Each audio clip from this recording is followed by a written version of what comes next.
Hello students, this is your course on blogging and tools. In this video on promoting the blog, we are going to talk about guest posts.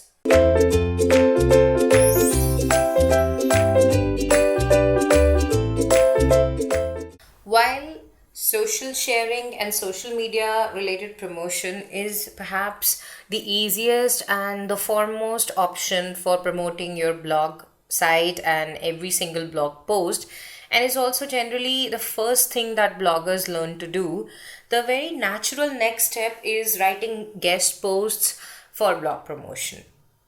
The idea here is that you can write guest posts for other blogs or sites that offer byline option.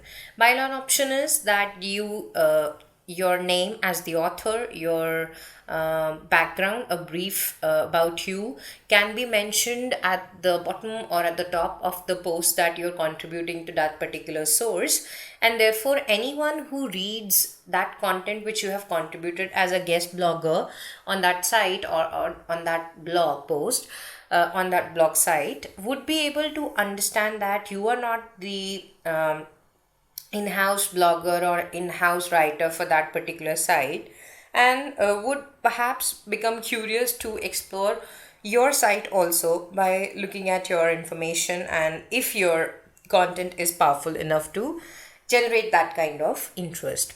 Now, this is an opportunity to promote your blog because it creates exposure to the reader base of the site where the guest post is submitted, and it has the potential of significantly boosting your blog traffic, which means that if you're confident now that as a blogger you are creating high quality content which is consistent and which is actually establishing you as an expert, as a leader, as a opinion leader or a thought leader in your particular chosen niche, and now you are also recognized in that community, any niche, a specific community, a forum that exists, and you want that people who are reading content on other blog posts should be seeing your content as well, then this is a brilliant way to drive that traffic from your competitor's site, from your collaborator's site to your site as well. So it has a dual benefit for you and for the site where you're contributing your guest post. For them, they are getting ready-made content, and they don't have to worry about creating yet another post, and also it's bringing some spice, some difference in some diversity in their overall content on that particular site. And for you, the benefit, the advantage lies in the fact that although you're not getting paid to do it, the content that you're contributing there would definitely be sparking interest in your own blog post. So this is an example here. As you can see, any guest post usually comes with a disclaimer like the sorts that is indicated at the bottom of the slide, that this guest post is written by Toby, an expert marketer with over 3 years of online experience that writes for websitebuilder.net. So Toby's own website is, or own blog is websitebuilder.net, for which he has spent time creating content, and now he has reached that level that he is contributing guest posts to other sources. And once a typical reader is done with reading that and finds this information and maybe wants to read more stuff from this particular author, or wants to learn more about the things that are written in this particular post, they are definitely bound to explore websitebuilder.net.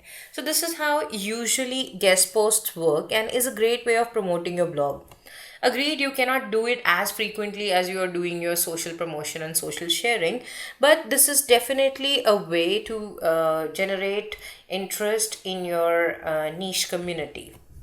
You also must be careful that you are guest blogging for high authority sites, at least from time to time. It is possible that when you are participating in niche specific communities, people who are just now learning to build their own blogs, or maybe they are not as experienced as you are, maybe they are more experienced than you but they like your blog and they have a good site, they may approach you and they may want you to contribute a guest post.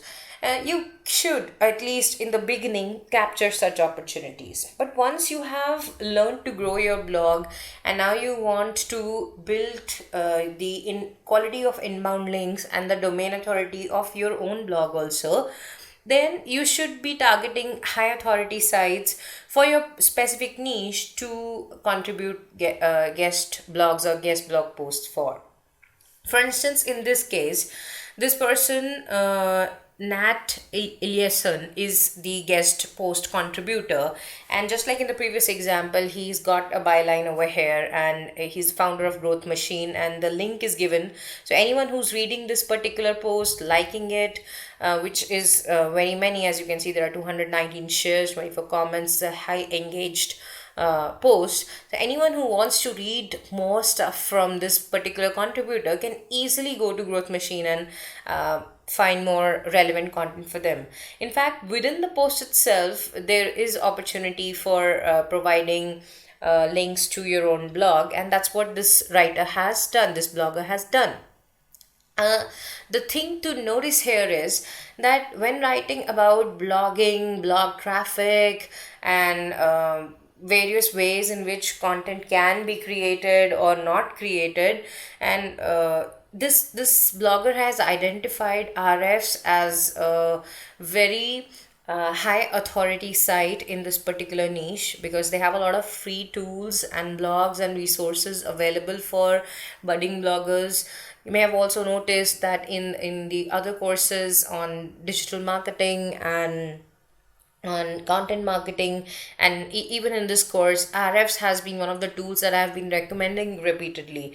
So it's definitely a very high authority site, and having the opportunity to contribute a post there means that a lot of quality traffic would be achieved by Nat Eliasson with this particular post for his blog also. So it's a great strategy, because you are not just posting it in your social network anymore. You're not just getting traffic of curious onlookers. You are actually engaging relevant readers who are interested in what you're saying, and who are actually some um, people who you can convert into leads also for your products or services which you may be selling on your blog. So it's a great way to promote your blog content.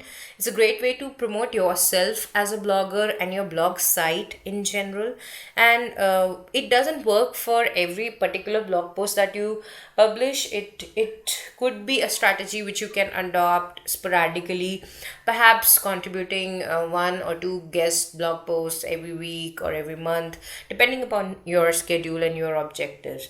But it's definitely a great way to promote your blog. Next up, we'll talk about participation and posting in niche communities, also as a way of promoting your blog. Until then, thank you.